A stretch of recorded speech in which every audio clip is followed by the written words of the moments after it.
Hi friends, welcome to my KSY inform YouTube channel. ಯಾರಾದರೂ ನನ್ನ ಚಾನಲ್ನ ಸಬ್ಸ್ಕ್ರೈಬ್ ಮಾಡ್ದಲ್ಲಿ ನೋಡ್ತಾ ಇದ್ರಿ, ಪ್ಲೀಸ್ ಒಂದು ಸಬ್ಸ್ಕ್ರೈಬ್ ಮಾಡ್ಕೊಳ್ಳಿ.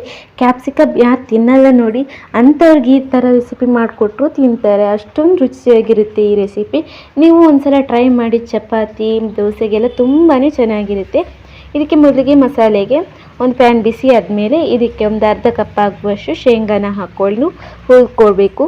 ಅದಕ್ಕೆ ಅರ್ಧ ಟೀ ಸ್ಪೂನ್ ಆಗುವಷ್ಟು ಬಿಳಿ ಎಳ್ಳು ಹಾಗೆ 1.5 ಟೀ ಸ್ಪೂನ್ ಆಗುವಷ್ಟು ಹುರಿಗಡಲೆನ ಹಾಕ್ಕೊಂಡು ಚೆನ್ನಾಗೇ ಫ್ರೈ ಮಾಡ್ಕೋಬೇಕು. ಜೊತೆಗೆ ಅದಾದಮೇಲೆ ಇದನ್ನು ತರಕಾರಿಯಾಗಿ ಪುಡಿ ಮಾಡ್ಕೋಬೇಕು. ಇವಾಗ ಮತ್ತೆ ಒಂದು ಬಾಣಲೆ ತಗೊಂಡು ಅದಕ್ಕೆ 1-2 ಸ್ಪೂನ್ ಆಗುವಷ್ಟು ತೆಂಗಿನ ಎಣ್ಣೆ ಹಾಗೆ 1 ಸ್ಪೂನ್ ಆಗುವಷ್ಟು ಸಾಸಿವೆ ಹಾಗೆ 1-2-3 ಈರುಳ್ಳಿ ಸ್ವಲ್ಪ ಜಾಸ್ತಿನೇ ಇರಲಿ, ಚೆನ್ನಾಗಿರುತ್ತೆ. ಈರುಳ್ಳಿನ ಹಾಕ್ಕೊಂಡು ಚೆನ್ನಾಗೇ ಫ್ರೈ ಮಾಡ್ಕೋಬೇಕು. ಇದಕ್ಕೆ 1-2 ಕಾಯಿ ಮೆಣಸು, ಸ್ವಲ್ಪ ಕರಿಬೇವನ್ನ ಹಾಕ್ಕೊಂಡು ಚೆನ್ನಾಗಿ ಬಾಡಿಸ್ಕೋಬೇಕು. ಚೆನ್ನಾಗಿ ಫ್ರೈ ಆದಮೇಲೆ ಇದಕ್ಕೆ ರುಚಿಗೆ ಎಷ್ಟು ಬೇಕಾಗುತ್ತೆ ನೋಡಿ ಅಷ್ಟು ಉಪ್ಪನ್ನ ಹಾಕ್ಕೊಂಡು ಚೆನ್ನಾಗಿಯೇ ಫ್ರೈ ಮಾಡ್ಕೊಳ್ಳಿ. ಅದಾದಮೇಲೆ ಇದಕ್ಕೊಂದು ಅರ್ಧ ಕಪ್ ಆಗುವಷ್ಟು ಹಸಿ ಬಟಾಣಿನ ಹಾಕ್ಕೊಳ್ಳಿ, ಬೇಡ ಅಂದರೆ ಸ್ಕಿಪ್ ಮಾಡ್ಕೋಬೋದು. ಅದಾದಮೇಲೆ ಇದಕ್ಕೆ ಹೆಚ್ಚಿರುವಂಥ ಕ್ಯಾಪ್ಸಿಕಮ್, ಕಲರ್ ಕ್ಯಾಪ್ಸಿಕಮ್ ಬರುತ್ತೆ ನೋಡಿ, ಅದರಲ್ಲೇ ಯಾವ ಬೇಕಾದರೂ ಹಾಕೋಬೋದು. ಹಾಕ್ಕೊಂಡು ಚೆನ್ನಾಗಿಯೇ ಒಂದು ಸ್ವಲ್ಪ ಫ್ರೈ ಮಾಡ್ಕೊಳ್ಳಿ.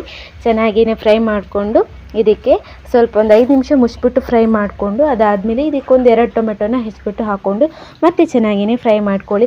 ರುಚಿಗೆ ಇನ್ನು ಉಪ್ಪು ಬೇಕು ಅನಿಸಿದ್ರೆ ಉಪ್ಪನ್ನ ಹಾಕ್ಕೊಳ್ಳಿ. ಹಾಗೆ 1.5 ಟೀ ಸ್ಪೂನ್ ಆಗುವಷ್ಟು ಅಚ್ಚಕಾರದ ಹುಡಿ ಹಾಕ್ಕೊಂಡು ಚೆನ್ನಾಗಿಯೇ ಮಿಕ್ಸ್ ಮಾಡ್ಕೋಬೇಕು.